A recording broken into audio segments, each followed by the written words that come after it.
Hola, les saluda Mercedes y oficialmente quiero darles la bienvenida a nuestro canal de YouTube. Les introduzco el primer video oficial que con mucho cariño aquí viene. No olvides darle like y suscribirte para más contenido semanal. Estamos trabajando en una aplicación, Patreon, donde estaremos proporcionando contenido exclusivo para todas aquellas personas que están en el transporte y necesitan guía. Bienvenido, mi nombre es Junior Moreno, el director de Logistics de Moreno Global, y hoy tengo el placer de ser su host en el primer episodio de Moreno Global, Trucking After Hours.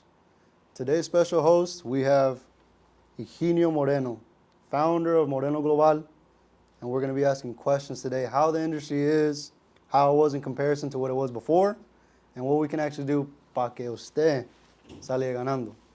So, just the questions. Why Moreno Global? Why Moreno Global?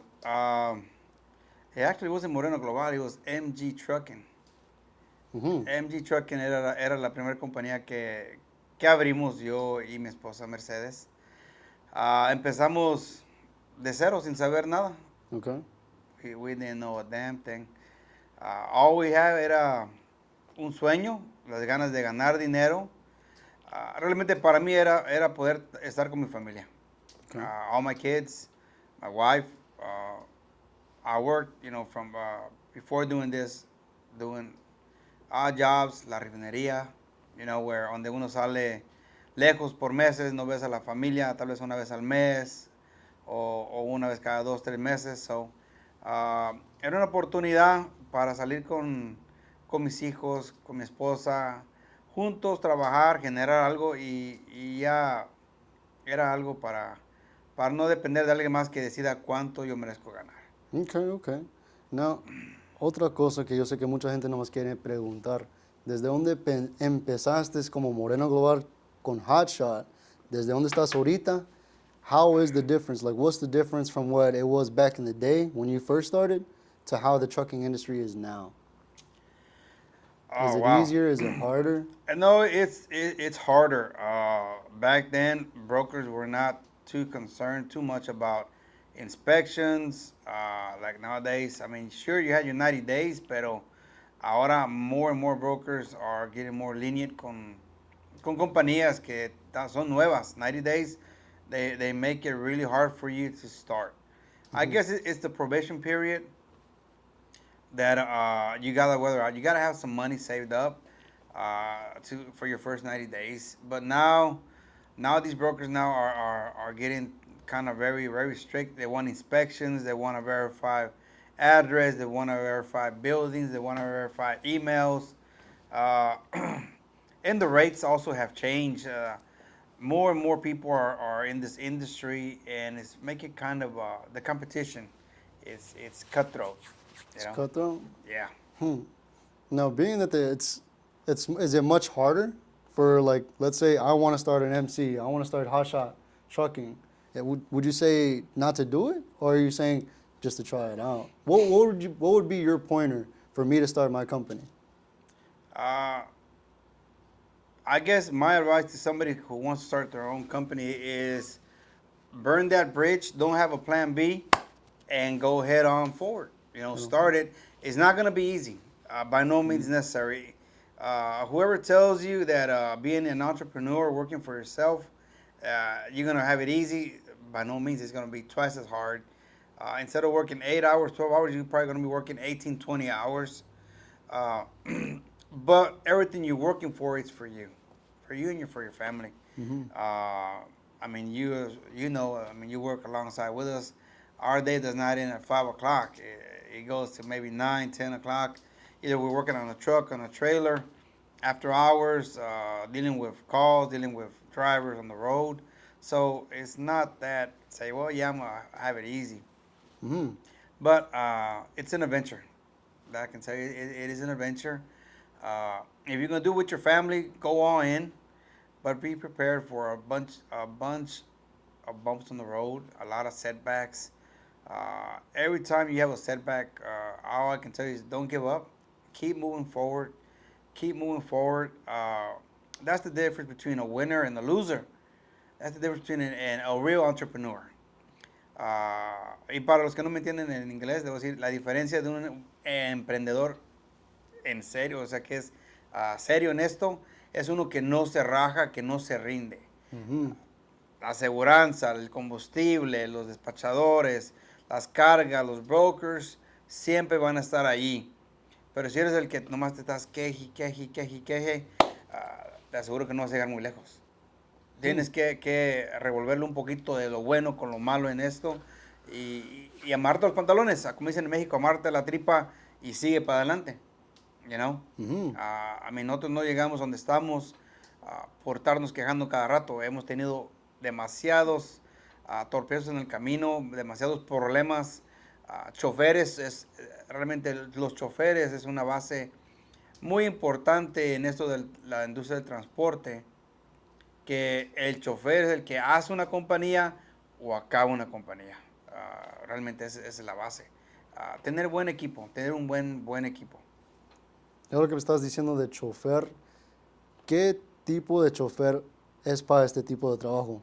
In other words, can anybody do hotshot? Someone that's impatient, someone that doesn't tolerate much. What do you need? What kind of driver is actually for hotshot? Because there are some bad things about it. I can see when we're on the road, we have to barely sleep. The hotel stays that we would stay at for an hour because we would get called for a load or anything like. What are some things that you can tell us, like the life when we were actually driving on the trucks? What was the downside of the actual trucking industry? Para todo dueño de una compañía de transporte, puedo decir, la persona o el elemento, no hay personas perfectas para esto, pero sí hay esa persona que tiene ese deseo de crecer con una compañía. Seguramente hoy en día ya no existen hombres que quieran trabajar. No hay hombres que puedan alejarse de sus esposas, de sus hijos, de la casa. Cada quien es diferente, pero hoy en día, de todas edades, tanto como jovencitos hasta más viejos que yo, así de canosos, todavía son mandilones y me dicen por teléfono, ¿sabes qué? Me tengo que regresar porque mi esposa me está regañando, me está llamando la atención, Shots fired. que me quiere en la casa, esas cosas. Por eso esta industria está como está, por el tipo de personas que ocupas para trabajar. Pero no solo eso, también están los dueños operadores. Si el dueño operador es curioso de que, ¿sabes qué? Yo veo que todo el mundo paga a $3 la milla, o yo quiero $3 la milla, y tiene un hatchet de 30 pies o 32 pies non-CDL y quiere más que un camión, es un poco difícil, ¿me entiendes? Los semis nowadays están ganando $3 a $4 y conocemos unos que aceptan hasta $2 la milla.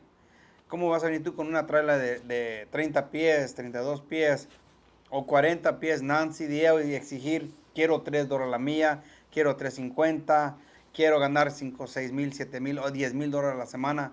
O sea, tienes que empezar de abajo como todos los demás. No es algo de que porque tienes troca nueva y traila nueva, mereces todo lo mejor. Eso no va a pasar. I want to say another thing that I would like to ask, and I'm pretty sure all the viewers want to ask, is what's the biggest money mistake, financial mistake that you've made or someone will make when trying to join the industry?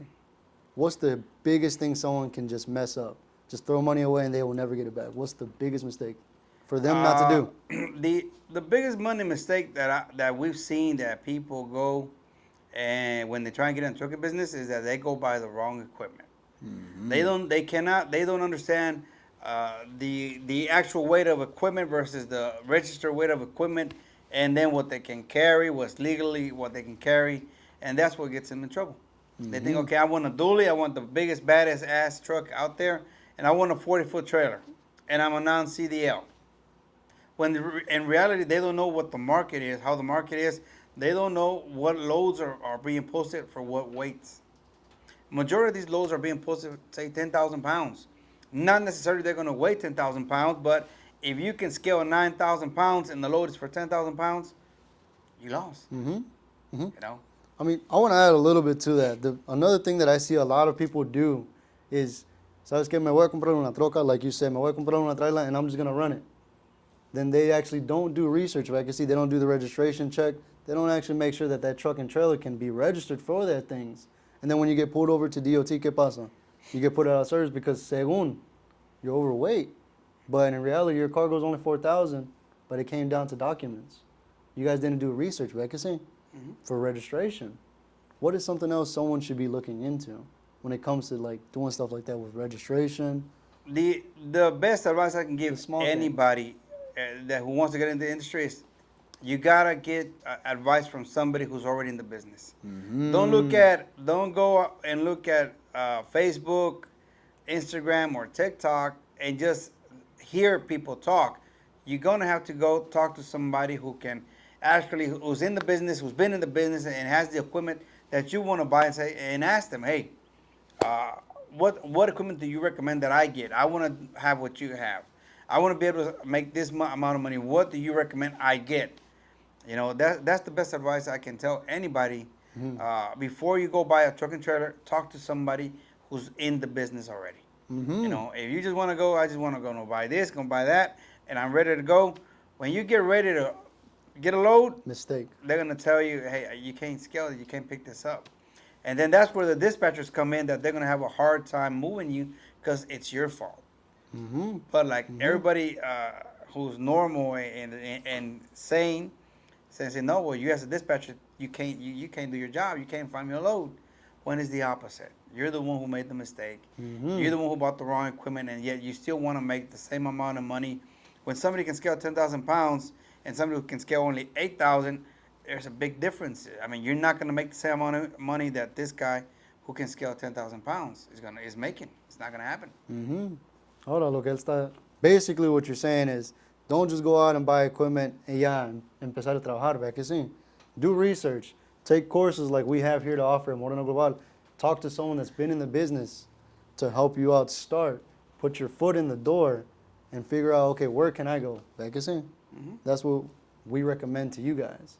But on top of that, what is something else, like a key advice far as the trucking, for us to actually start it, to make it, to actually win, to be where we are, Moreno Global?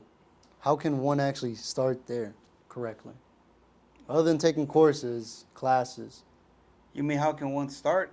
The starting part is easy. Todo el mundo puede empezar esto.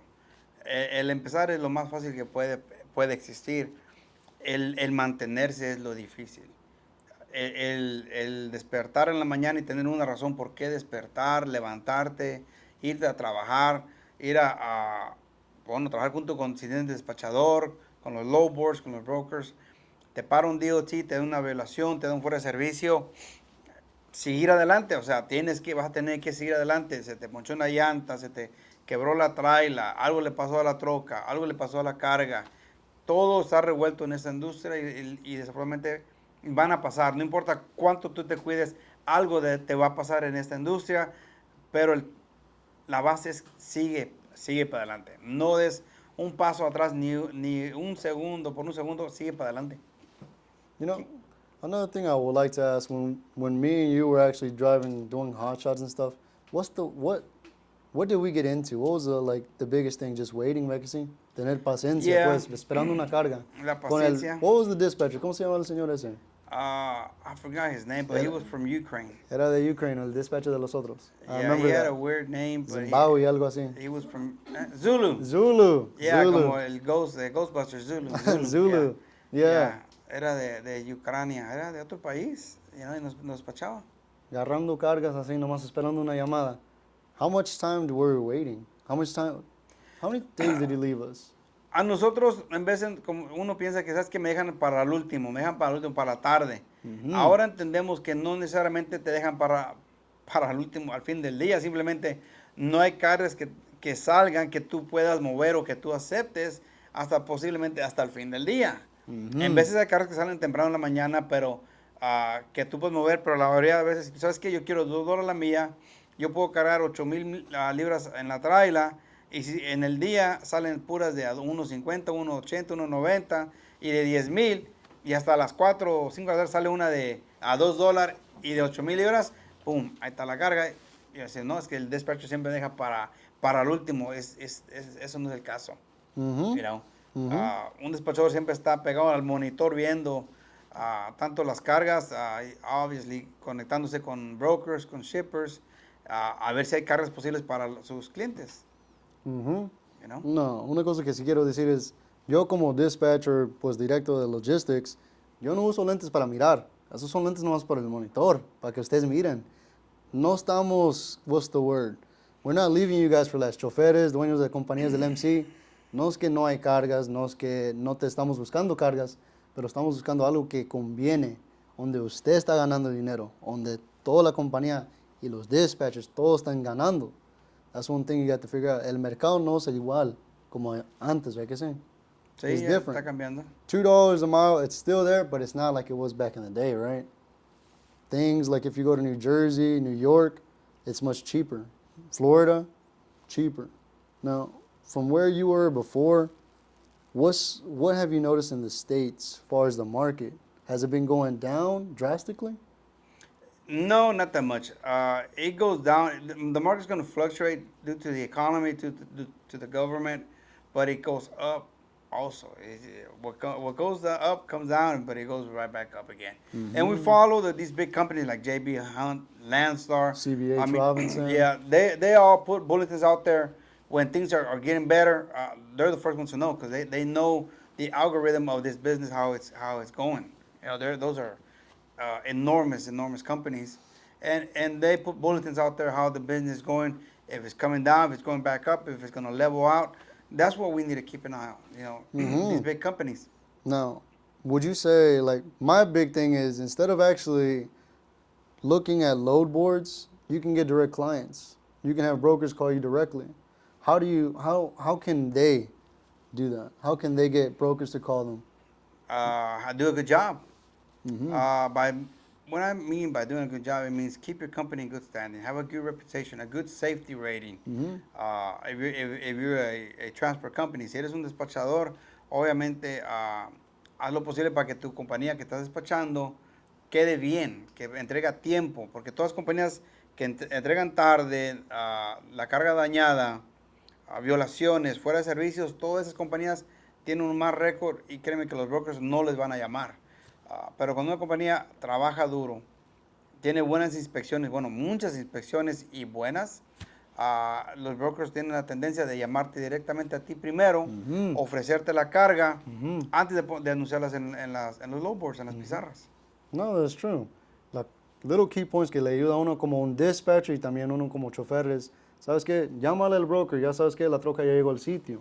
Llámale al broker, aquí está una foto de la carga, con lona, sin lona, la troca ya se fue. Keep in contact with your brokers, porque son las cosas pequeñas that make a big thing. Like I say, all the time, brokers are always calling you. They will call you. I like the way you did work. You know what? Your company, Moreno Global, is known. You guys have a good history. Like I say? Yeah. That's the good thing about actually talking to brokers. Have them in your pocket, make them work for you. That way you don't have to be on the low board fighting someone for a cheaper rate. Ya tienes un broker aquí to call you guys. Ahora, what are the things that a broker can do if you mess up? If they're upset, what's the worst thing a broker can do to your company? A broker can bankrupt your company. What is it, 411 freight guard. That's the worst thing you can get in. If a dispatcher is involved with a transport company and happens to get that company in a 411 freight guard, that company eventually is going to go bankrupt. If you think 90 days, your first 90 days are hard, if you get put in the 411 freight guard, guys, you're looking at imminent bankruptcy.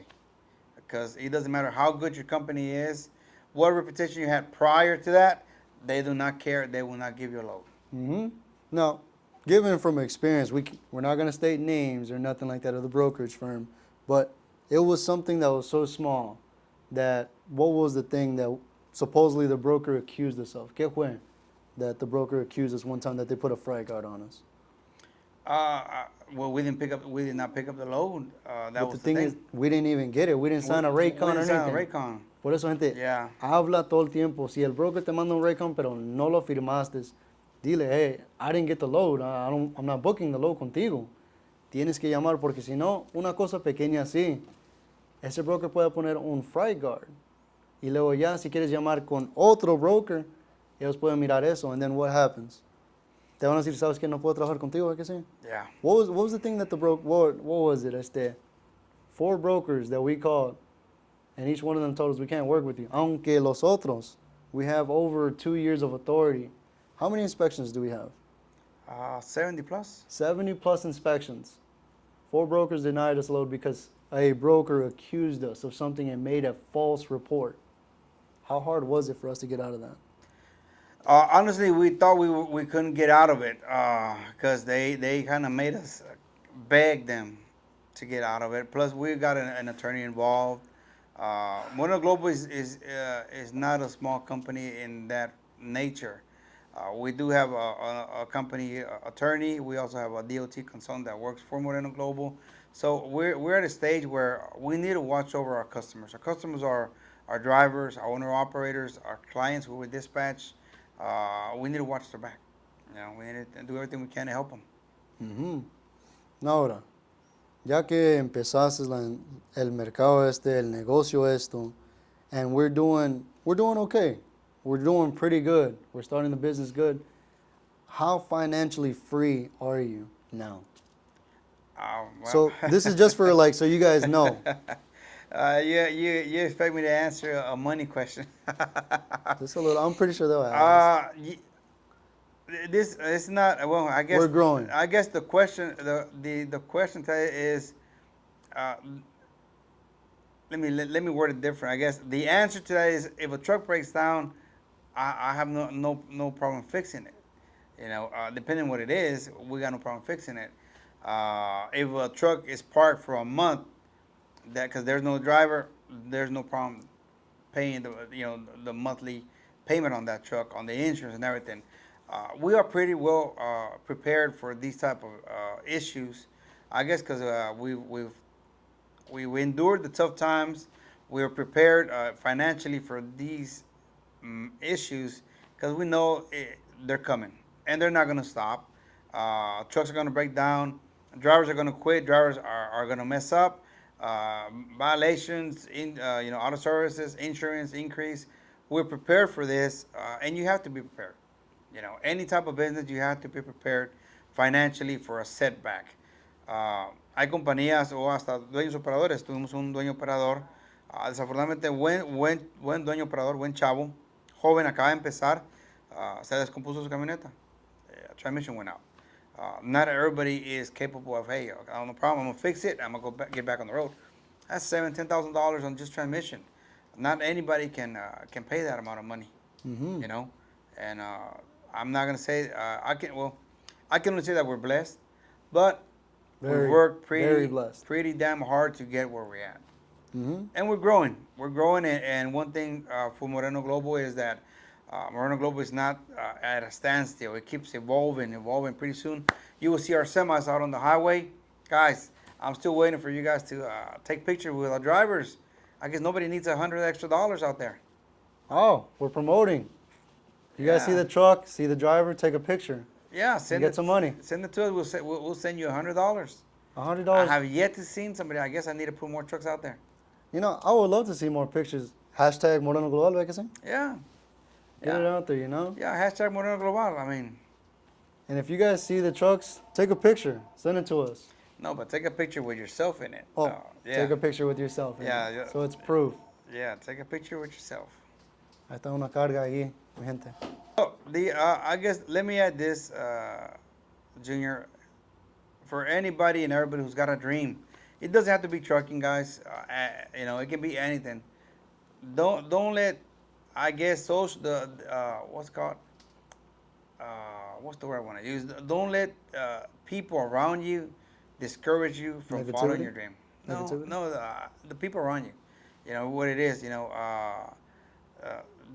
the world per se. You want to put it. Don't let somebody else discourage you from following your dreams.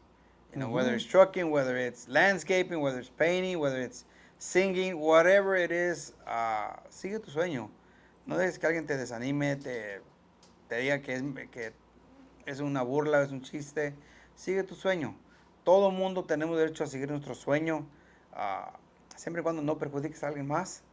sigue tu sueño, ¿me entiendes? Y como dicen, que te valga madre lo que la gente hable, tú sigue para adelante y créeme que vas a llegar muy lejos. Ya, coming to the end. Gracias por estar en el video. No, gracias por mirar el... How do Say it in I English, say? man. Yeah. Thank you for watching us, guys.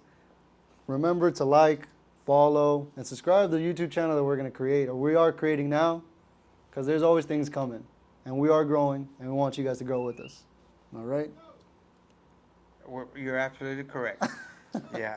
Bueno, ¿qué les pareció nuestro video, nuestro primer video? Sí, los miramos un poquito nerviosos porque no nos dedicamos a esto, ¿verdad? Estamos aprendiendo, cómo seguimos aprendiendo lo que tiene que ver con el transporte.